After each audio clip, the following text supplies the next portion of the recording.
Добрый день! Сегодня я покажу, как сделать плейсмат прямоугольной формы. Меня часто об этом спрашивали, потому что обычно плетутся плейсматы круглой формы, а как добиться определенного размера и прямых углов, я сейчас покажу.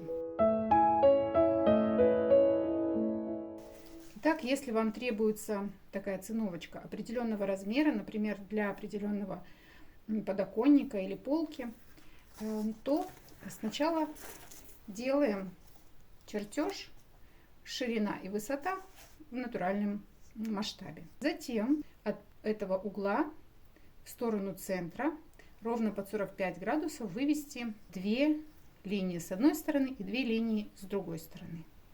Вот таким образом мы выйдем на размер вот этого завитка первого, от которого будет вестись дальнейшее плетение. То есть вот на этот размер. Стандартный плейсмат это обычно 30 на 40. Вы можете сделать чуть меньше, но придерживаться вот этой пропорции.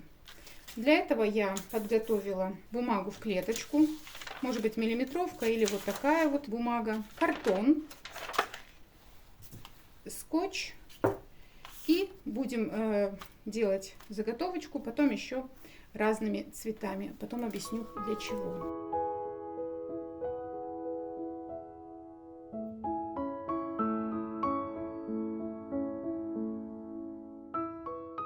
Дальше следует сделать параллельные линии, для того, чтобы потом по ним отслеживать, где будут и как загибаться наши линии, чтобы они шли параллельно, и все было правильно.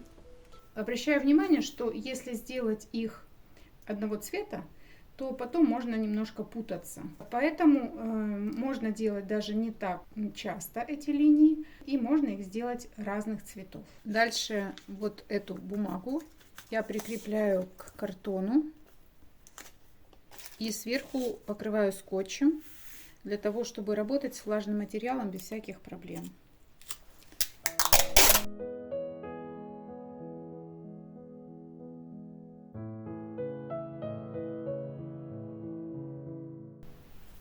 Из чего можно сплести такой плейсмат?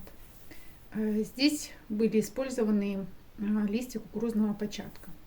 Иногда их называют талаш. Вот. Я обрезала здесь грубую часть и затем разделяю на полоски примерно по 1,5 сантиметра. Вот таким образом. Если использовать листья ириса, то сырье нужно замочить на несколько часов, иногда даже на ночь, до пластичности. Потом можно обработать еще при помощи белизны и кипятка. Затем разрезать на полоски примерно по 18 сантиметров и разделить на более узкие вот такие ленты. При этом внутрь вот этого жгута можно вкладывать либо само сырье, либо какие-то подручные материалы, например, веревка. Также может быть сухая трава, иногда даже провода в обмотке. Чтобы сырье не высыхало во время плетения, можно держать его в целлофановом пакете, особенно вот если лето или очень сухо. Для того, чтобы начать плетение, берем одну полосочку в эту сторону, прикладываем вот так, и другой полосой, прижав ее вот здесь вот, начинаем просто делать вот такой жгут, оплетая основание. Проверим, чтобы здесь эта полосочка держалась хорошо. Обязательно делать нахлест, потому что при высыхании вот в этих промежутках может потом стать видна основа. Когда один лист закончился, добавляем еще один.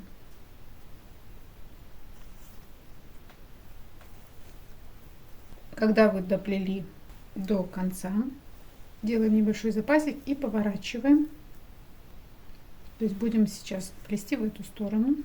Прищепочкой мы фиксируем, если нужно прерваться. Берем полосу, зажимаем ее здесь пальцем. Дальше вот так вот можно с проворотом, чтобы она была потоньше. Проворачиваем под низ и заходим вот сюда. Вот таким образом. закрепили хвостик и начинаем мотать, проворачивая вдоль нашей веревки. Повторяем то же самое. Прикладываем сюда полосу, удерживаем ее пальцем. Здесь проворачиваем слегка, для того, чтобы просто было более красиво и не так грубо. Дальше заводим через заднюю сторону и фиксируем кончик. Так, плотненько расправили и продолжаем наматывать с большим нахлестом на веревку. Вот теперь интересный момент, когда нам надо переходить уже ко второму ряду. Именно сейчас нам понадобится вот эта полоска, которую мы закрепили в самом начале плетения. Теперь она начнет второй ряд. Так. Когда эта полоса закончилась, будем брать также новую полосу. Но обратите внимание, что если намотка закончилась прям вот над подхватом, то лучше начинать не здесь, а вот не доходя до подхвата, для того, чтобы потом не было стягивания. Дальше нам понадобится для работы либо лопаточка для маникюра, либо вот такая вот тоже палочка для маникюра. Также понадобится вот такой инструмент, сделанный из тонкой проволоки, которая просто согнута и здесь обмотана скотчем. Можно разогнуть канцелярскую скрепку и тоже сделать вот подобный инструмент. Берем лопаточку, просто туда проводим новую ленточку, здесь фиксируем ее пальцем, и можно вот так мотать, тогда будет просто более грубо. А если вы делаете вот такой проворот, то происходит эффект солнышка, то есть утончается подхват кверху, и плетение получается более тонким, более красивым. Еще раз показываю, как продолжаем. То есть, если закончилась намотка над подхватом, лучше завести, чуть-чуть не доходя до подхвата, провели назад, дальше вывели сюда под пальчик, дальше либо вот так, либо с проворотиком начинаем намотку. Конечно же, плейсмат можно плести не только таким способом, я вам показываю просто свой любимый. Когда мы подходим к углу, делаем намотку, как обычно, и готовимся к повороту, но так, чтобы не вплотную вот так прижать, а оставить некоторый запас. Вот этот инструмент, о котором я говорила.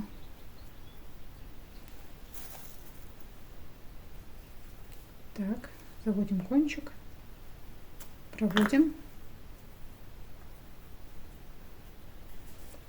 Делаем, в общем-то, то же самое, но стараемся здесь не прижимать сильно эту ленту к этому месту, а наоборот давать некоторый воздух, некоторую свободу.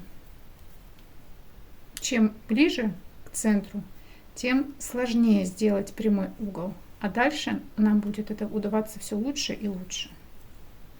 Еще раз выводим из этой же дырочки ленту.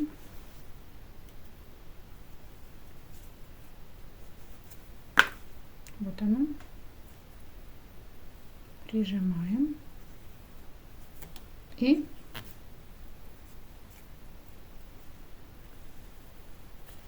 делаем те же элементы, но при повороте стараемся формировать здесь сразу же уже прямой угол. Вот. То есть вот здесь и здесь у нас уже будут намечаться прямые углы. Дальше ведем плетение по прямой, как обычно. Еще раз покажу на этом образце. Вот здесь у нас угол, вот эта линия.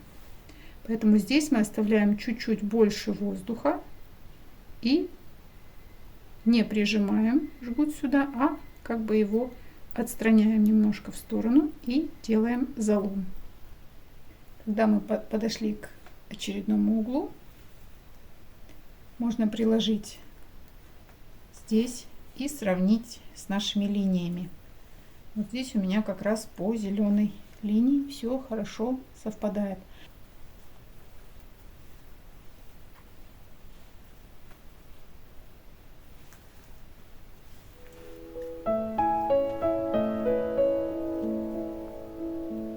Вот так.